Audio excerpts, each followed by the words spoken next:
everybody, this is Judy at Judy in the Kitchen. Today we're talking about apples, and I have a list of tips and ideas for you for using fresh apples. Now this list is long and I've broken it up into two parts, so I will have links to the other video below. Hopefully this will help you out. Why not make an apple cobbler with a walnut crust and then top it with a vanilla sauce? Doesn't that sound good?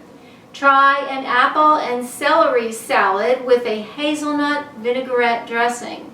If you can help it, don't peel your apples. The apples are full of antioxidants and fiber and vitamins and minerals in there.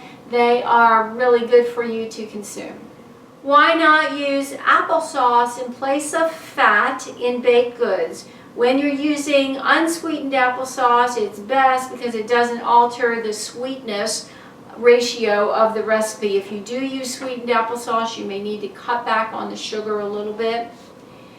And it can be used in quick bread recipes and muffins on a one-to-one basis. In other words, 1 part of oil can be replaced with 1 part of applesauce. But bear in mind that applesauce is liquidy and it may affect the texture of your baked products, so you may need to reduce the liquid content just a little bit when using applesauce. So my suggestion is to test it out with a small batch first, just to see if you need to alter the recipe in any way before you make a full batch. Why not add some diced apples to any fruit salad? Try braising a chopped apple with red cabbage. Why not have sliced apples and cheese for a European style dessert? Now when you're storing apples, especially in the refrigerator, they can pick up the flavor of others' foods that they are stored near.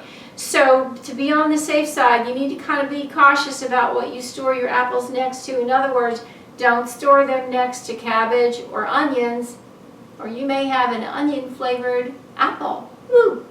Well, this is the end of part 1. Stay tuned for part 2. I have more tips and ideas for you for using apples. I hope this helps. Bye for now.